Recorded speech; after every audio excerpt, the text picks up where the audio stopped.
Vacation starts, pressure of homebound people at train, bus and launch. Cattle markets on road create sufferings in commuting. Awami League leader arrest in MP Anar killing proves moral courage, comments Obaidul Qadir. Hajj rituals begin in Saudi Arabia.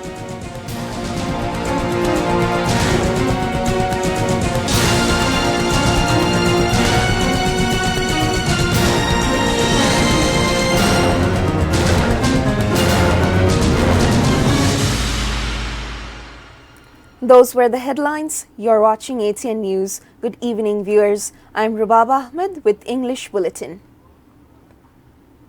The pressure of passengers has increased comparatively during the Eid journey. Today, passengers left Dhaka by train this morning. However, the pressure of passengers increased as the day progressed. The familiar form of Eid journey can be seen in the trains going to the northern region of the country. The passengers had to board the train after a struggle. However, despite the overcrowding and suffering from the heat, no one complained. Meanwhile, pressure of passengers has increased at the bus terminals in the capital. Passengers have to suffer as buses do not arrive on time in Kullanpur. At Saidabad bus terminal, passengers also suffered due to traffic congestion and increased fare. However, there is not much pressure of passengers at Gabdoli bus terminal. People are returning home to celebrate Eid al-Azha with near and dear ones. This time, there is a slow pace on the highways due to extra pressure of vehicles. However, people are seen returning home with comfort. People are leaving Dhaka ahead of the holy Eid al-Azha. The pressure of vehicles increased on Bangabandhu Expressway and Podda Bridge. There was delay to pay toll at the toll plaza. As a result, the vehicles are moving with slow pace. Pressure of vehicles was also seen in Dhaka-Tangail Highway. Similar scenario was seen on Dhaka-Sylhet and various places on Kumilla-Sylhet Highway. The Eid journey was seen satisfactory at Kumilla and Feni parts on Dhaka-Chattogram highways. Passengers faced hassle due to renovation and mismanagement at several spots on Dhaka-Rangpur highway. There were pressure on Dhaka-Rajshahi and Dhaka-Rangpur highways, but no traffic congestion or slow pace of vehicles were seen.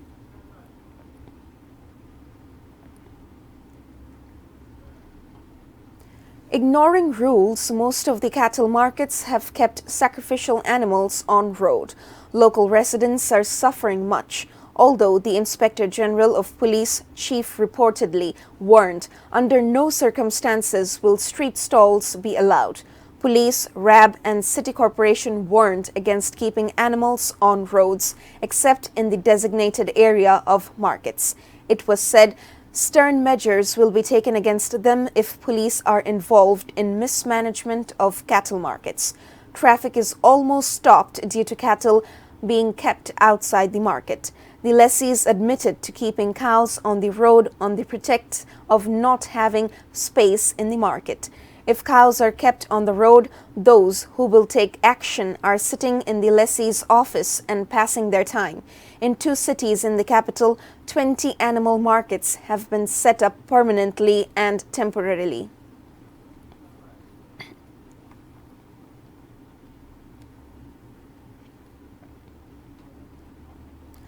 Prime Minister Sheikh Hasina is now going on a bilateral visit to India. She is scheduled to visit Delhi on 21st June. It would be her visiting Delhi for the second time this month. This time, during the visit of Prime Minister Sheikh Hasina, the Tista water sharing deal will get preference. The duration of the visit of Prime Minister Sheikh Hasina this time could be 3 days. Preparations are going on for a top-level meeting between Prime Minister Sheikh Hasina and her Indian counterpart Narendra Modi on 22nd June during this visit. Earlier on June 8th, Sheikh Hasina went to Delhi to attend the swearing-in ceremony of Indian Prime Minister Narendra Modi for the 3rd consecutive time. After the swearing-in ceremony of Narendra Modi, the two leaders had a brief meeting between them, and both the leaders invited each other to visit their respective countries.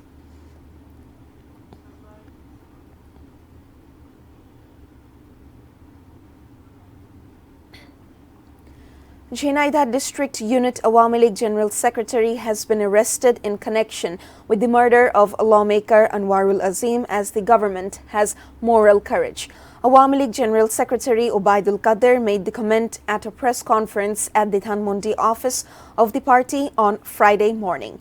Jhinai District Unit Awami League General Secretary Saidul Karim Mintu has been shown arrest on Thursday for his suspected involvement with the murder of MP Anar.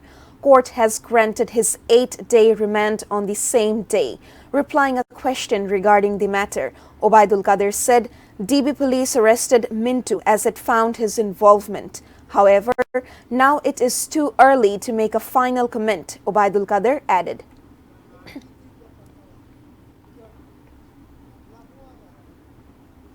Hajj rituals have begun in Saudi Arabia.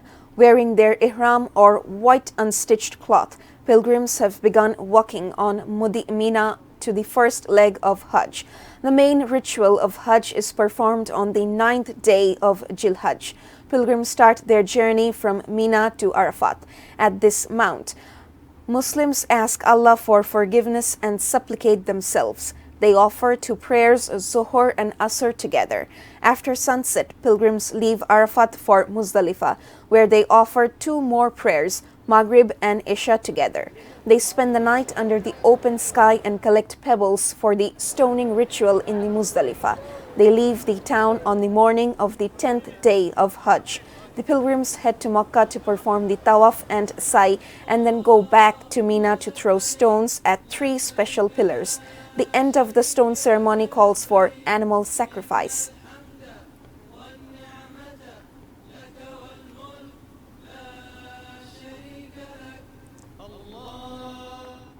Now a short break. We will be back soon with Russia will cease fire if Ukraine pulls troops from 4 regions, says Putin. Bangladesh advances to Super 8 through Rishad spin magic.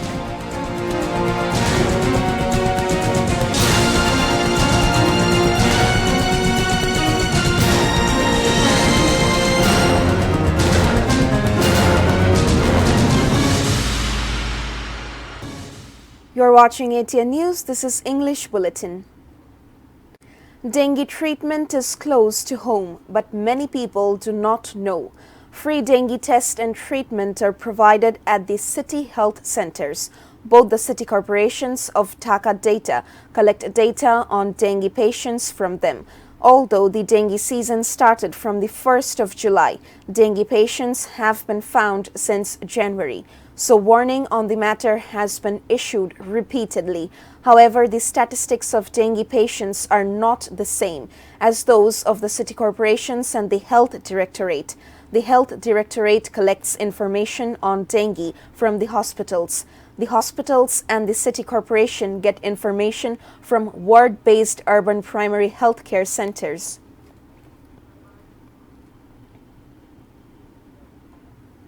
Three people, including 2 of a family, were killed and 2 others critically injured in a collision between a private car and a cattle-laden truck in Kalihati of Tangail. The accident occurred at around 2:30 a.m. on Friday in front of Bangabandhu Textile Engineering College at Bagutia on Tangail-Mamanshing Highway. The deceased were identified as 6-year-old Abdullah Al-Akhor, his maternal grandmother Hosneara, and the driver of the car, Abul Hussein. Akhor was the son of one Abdullah Al-Mamun, the cultural officer of Jamalpur Shodor Upazila. Critically injured Mamun and his wife are under treatment at Jamalpur M.A. Rashid Hospital.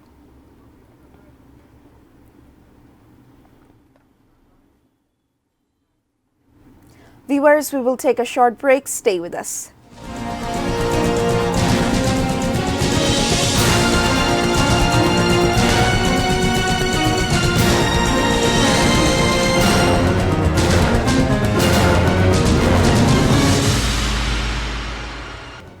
Welcome back. You're watching English Bulletin. Now news around the world.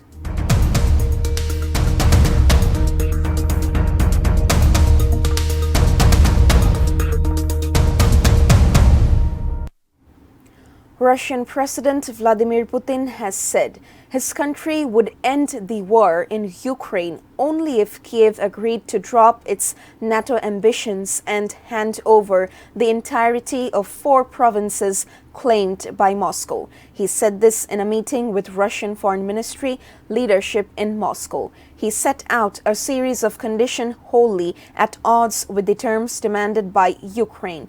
Citing the conditions are very simple, Putin said, listing these as the full withdrawal of Ukrainian troops from the entire territory of Donetsk, Luhansk, Kherson, and Zaporizhia regions in eastern and southern Ukraine.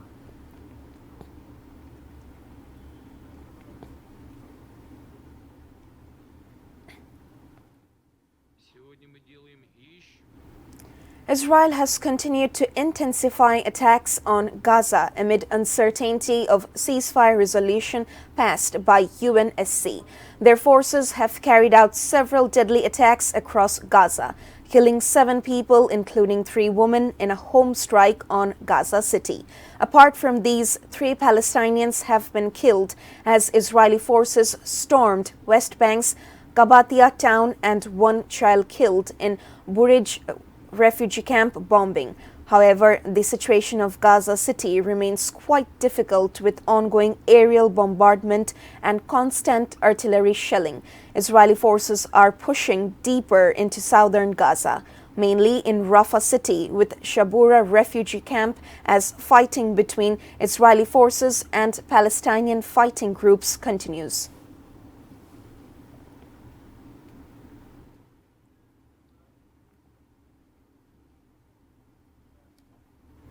Now news on ICC T20 Men's World Cup.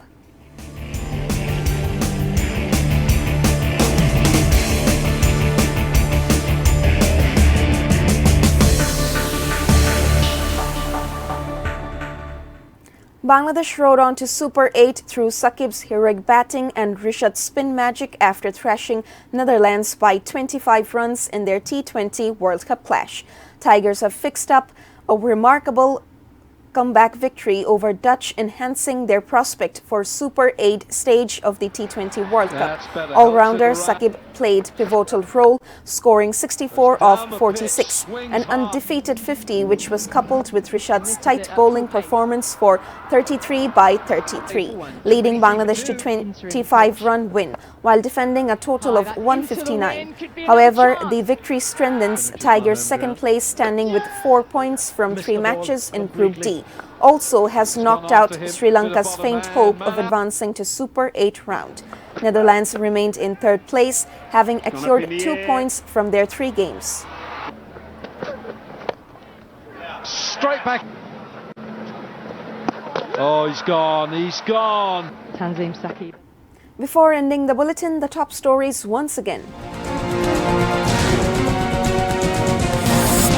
Eid vacation starts, pressure of homebound people at train, bus and launch. Cattle markets on road create sufferings in commuting. Awami League leader arrest in MP&R killing proves moral courage, comments Ubaidul Qadir. Hajj rituals begin in Saudi Arabia.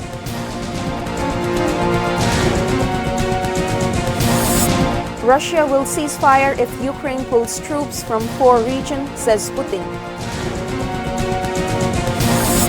Bangladesh advances to Super 8 through Rishad spin magic.